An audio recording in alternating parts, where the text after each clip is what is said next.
แต่สบายหรือเปล่า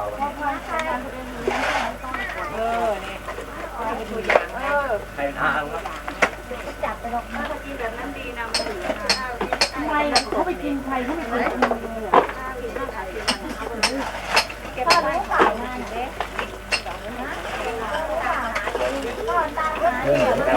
แล้วมีงานไหนรู้ของหวาน Now it's the time for drawing the complete burial, and Chue and Biu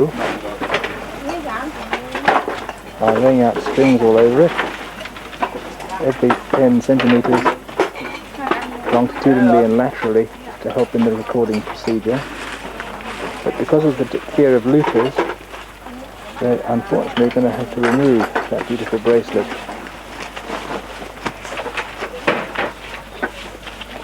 There. They probably really would like to. So it'll be drawn quickly this evening, just the bracelets, and then they'll be removed for safekeeping. Over there we've discovered a whole series of pots and the most interesting grave cut.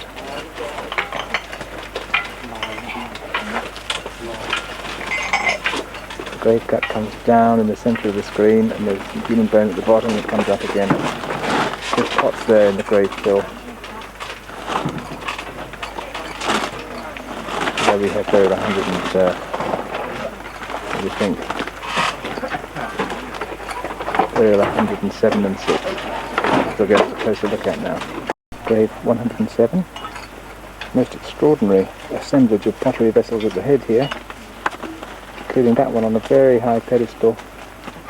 The skull is in there somewhere, just there in the middle of the screen. Base of a pot here, a pot here, a big one here. And then we travel down the body and find some sherds there, which come from this pot here. And then this grave is probably cut through burial in front of us here. Grave 107 is cut through at that point. We travel the length of this burial. There is a substantial pot beyond the head, and that is in fact a row of 4 little pots. 1, 2, 3, 4. The skull is a little bit fugitive, but round the pelvis here is a huge assemblage of beads, disc beads and barrel beads, as there is round the other wrist as well. Just in here somewhere.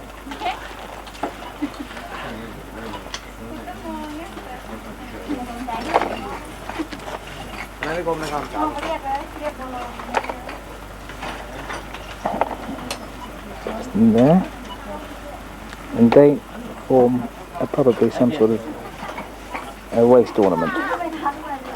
Then we'll travel down the length of this particular person.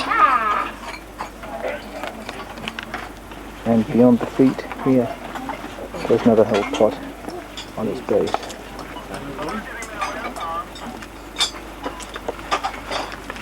And as we look down this body here and just pan up,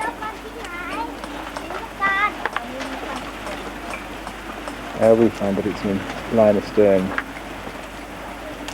with a very big burial at the end.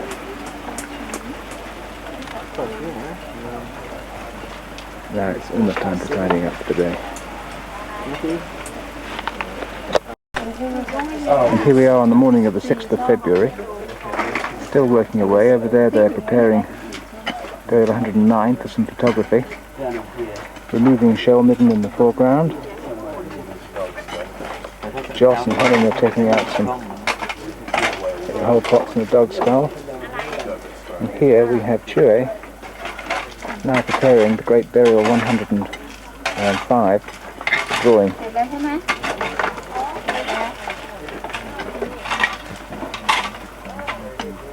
Shui and Biu.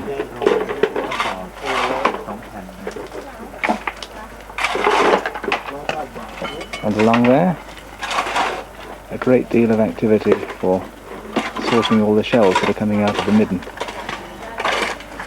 and cleaning up the complete pots. This is being undertaken at the far end there.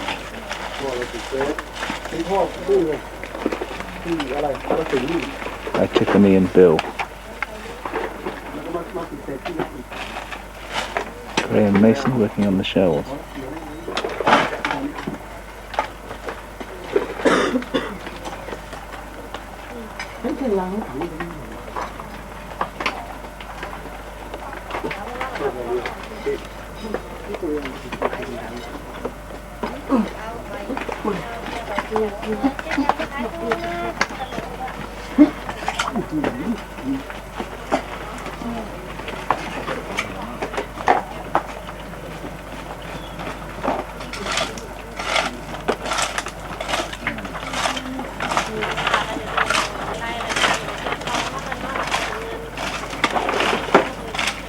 That's a marine shell, Crassostrea, which makes us quite confident that the people buried here were also living close to the sea at the time of interment.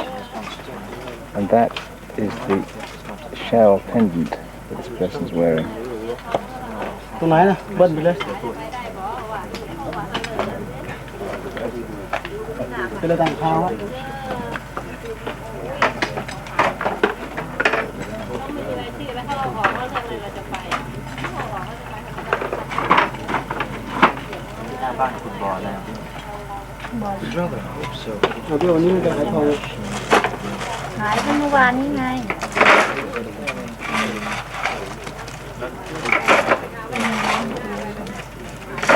Has now come rather sadly for lifting, and the pots are all coming out. And Nancy in the foreground is taking out the bones.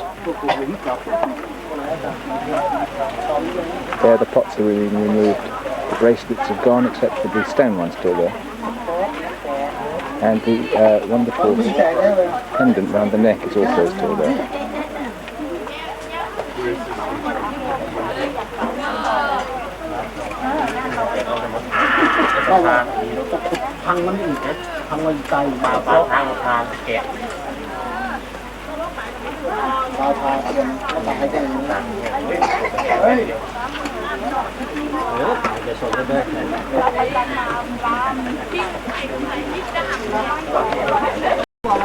The pots themselves are being restored here in the field laboratory by Tiffany and Helena. There they are. They have been responsible for removing them from the grave. And now they're being cleaned and restored.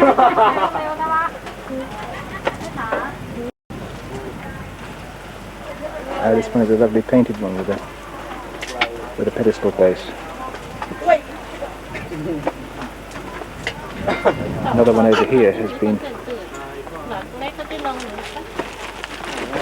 prepared, although sadly it's disintegrated. It's been very fragile at the base and the outside. It's carefully restorable, however. It's proved out to be extremely interesting. It's a very deep grave cut through the shell midden. We're leaving a bridge here so that we can record the section right to the burial. Nigel here is uncovering a stone bracelet on the person's right arm. There's a piece of bronze in there somewhere that may very well be wire for repairing a break in it.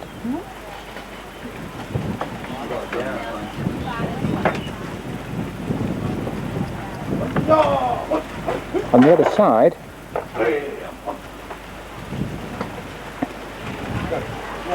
of this section, we find a most interesting sight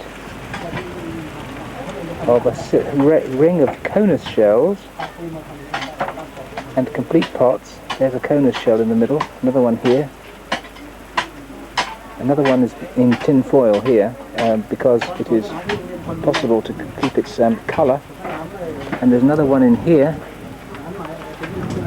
just beyond Sawanar's right hand, Theo's right hand.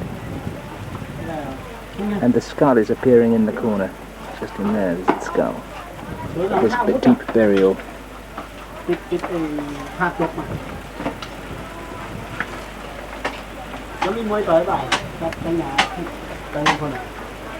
Suwana, Karana, Pomyak, Kopkunma. And there we have a complete pottery vessel appearing at the end of the grave. Many more pots coming out.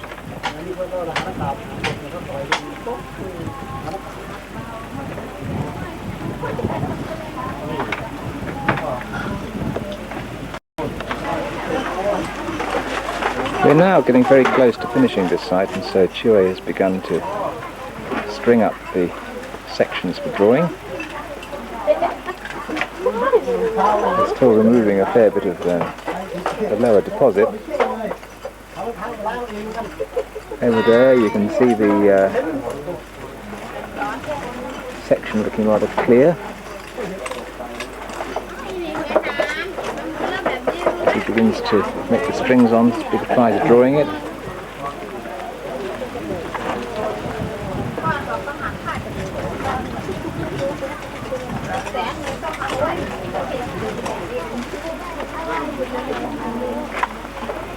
We've made some very interesting discoveries just in this area. A very disarticulated burial, but with a nice stone bangle and a serpentine earring. We're going to have a look at it close up in a moment.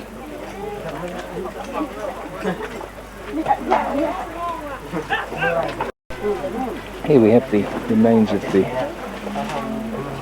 traffic accident.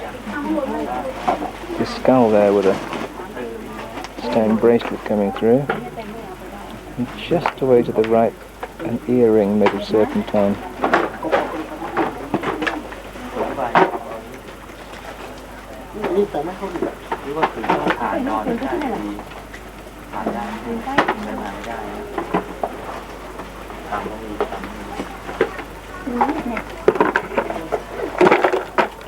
Now fully exposed grave 109.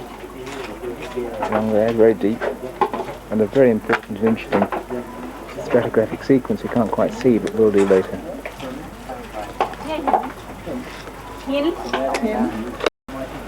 We're now reaching very near the end of this part of the excavation. We're right down to the surface of natural, and on it there's a layer here of potsherds all lying flat on their sides. And we're cleaning them for a photograph.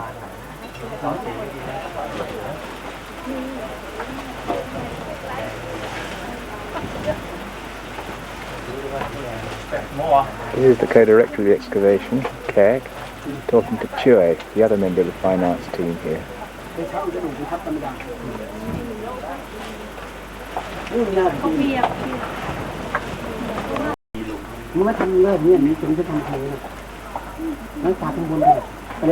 In there, I think there might be an anvil, I'm not sure yet. A potter's anvil.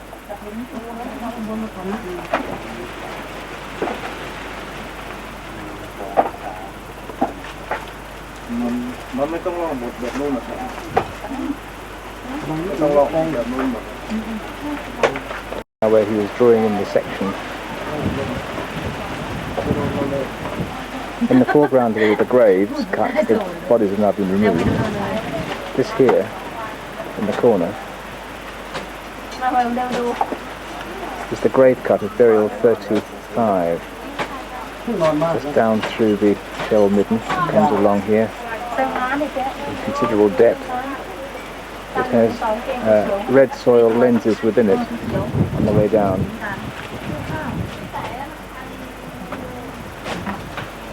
Can I take one of these boxes? All the way along he's been drawing it. Like another one up here.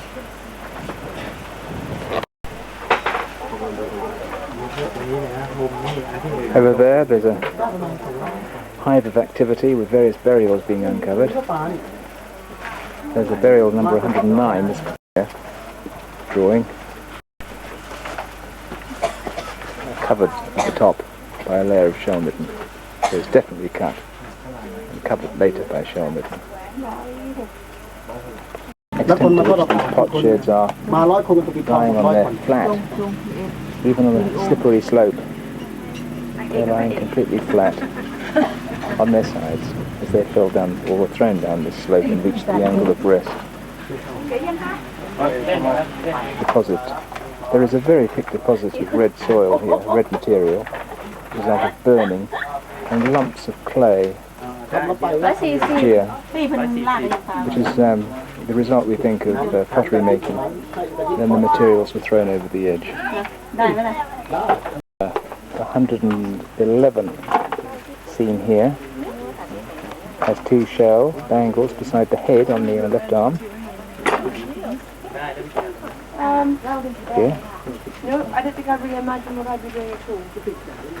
And under the skull there are two stone and one bronze bracelet. Well, because I knew I was going to go away, but it was just a matter of one. In the end, I got fed up with telling everyone I was about to go away. And so here is burial 112, just being revealed by Nigel and When I Tiffany. decided that I was the day. No, he just threw it. And it's just appearing through the midden. Basically, I didn't want to get on a plane and arrive somewhere without having a vaguely specific thing to go to. And just across the way, lying parallel with it, At the time, in fact, I think it would be is burial 109. And this is the one which was covered by shell midden here. Charles, Hello, have a look down here. what have you found? Something green. Something green. first found the shells. Look, it has little coins back. Oh, well, it's obviously going to be bronze. And are we perhaps finding here at this very moment, I can't come down, I'm holding this video camera, a bronze bracelet? It looks rather like it. Nigel will continue revealing it, I've no doubt.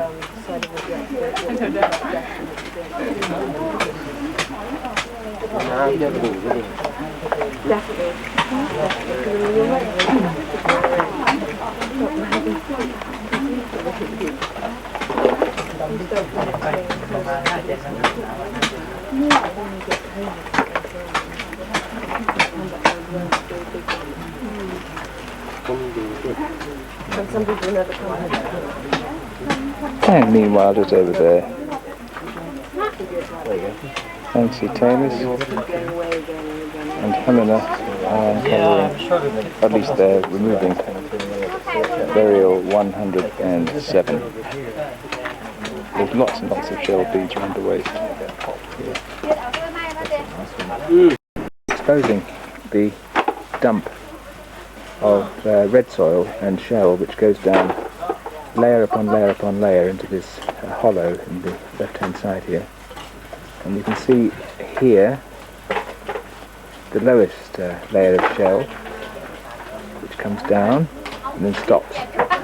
Above it there's a layer of red soil or red burnt material which also comes down and then stops. Above it there's more rolls which are exposed, and then over that we have another layer of red which we're bringing down and revealing now and excavating, and above that we have another layer of shell midden coming down which we can see there in section. And so it's quite a complicated picture, but we're going through it stage by stage, taking out each lens as we come to it, all the way down. Here's probably one of our last, if not the last, burial of the 1992 season. It's burial 112,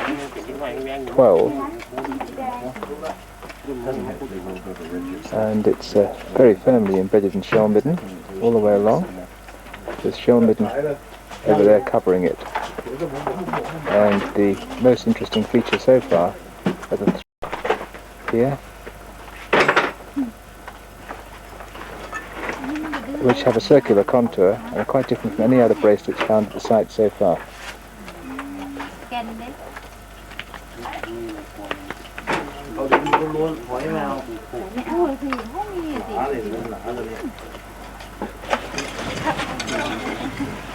We're now very, very close to the end. It's the 15th of February. Nancy and John are just completing the removal of burial 90 over there. They're chipping off the last few bits of shell from the surface, cleaning out, and the whole square is now taking on the look of virtual completion. At the very end, there's a bit of work still being done, but not very much to do.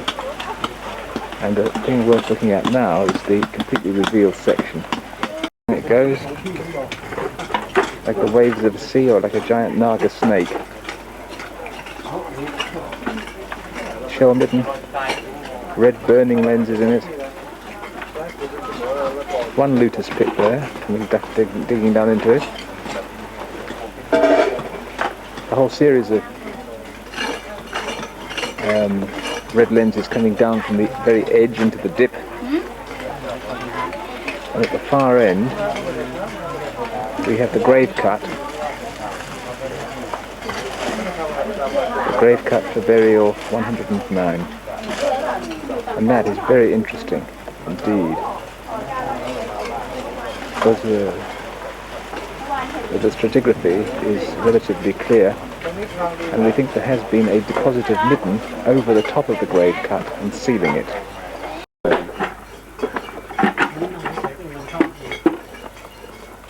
This is the bit of the section that is proving extremely interesting and it's really rather difficult to interpret. But we think that this burial 109 was cut through the midden and then was sealed by later midden, and that's rather an important point. We have the grave fill here rather clear. In the burial you can still see the grave cut on this side.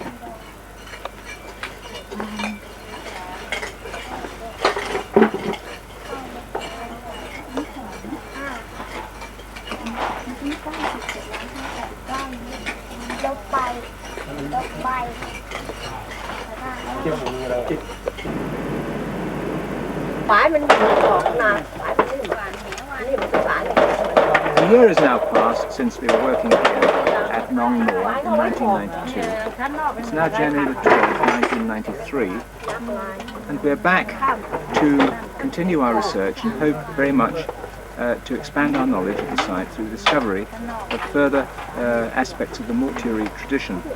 In the last 12 months, a great deal has happened in our understanding of the site. Firstly, we have managed to obtain a series of new radiocarbon dates. One came from inside the burial plot, I think burial 77, and the first indication we had that the cemetery would be rather later than we thought at first. That is not associated with the earlier shell midden that came when we heard from the laboratories in the University of Waikato that the charcoal from within the burial was dated to 821 BC correctly, with secular effect. In other words, the shell midden was being laid down in the mid-3rd millennium BC, about 2450 BC, at which point the site was located on a small headland overlooking a substantial marine embayment. And the people were collecting a wide variety of shells, but concentrating on a species known as Meretrix musoria, which is adapted to rather sandy marine conditions.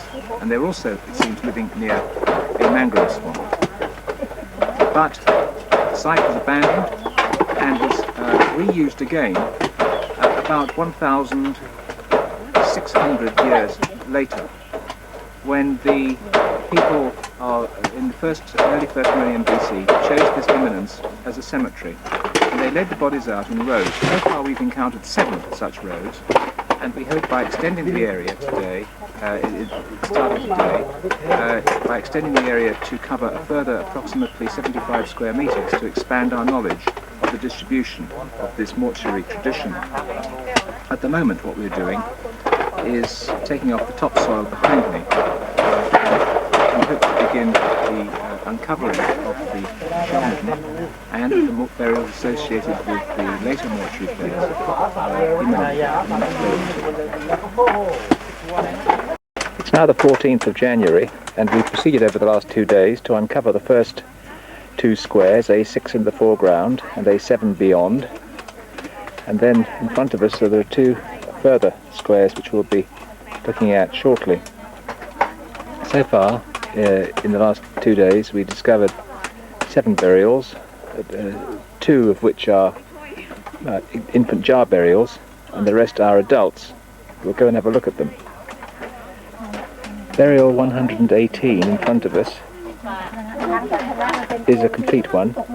It's the one with the 2 infants at the feet.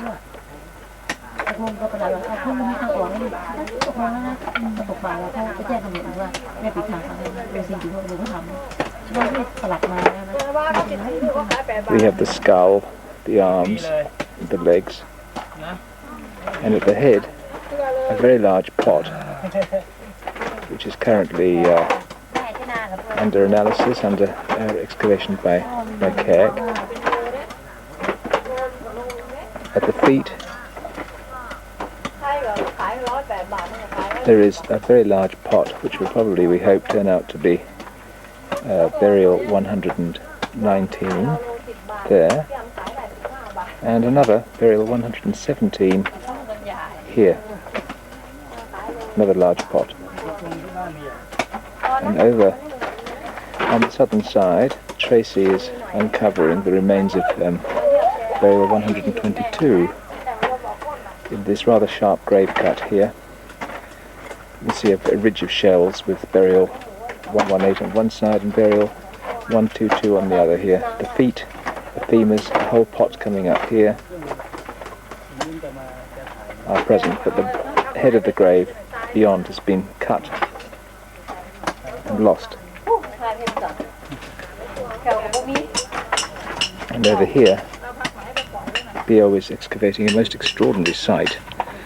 A lot of human bone stuck deep down in this far edge, the northern edge of the square.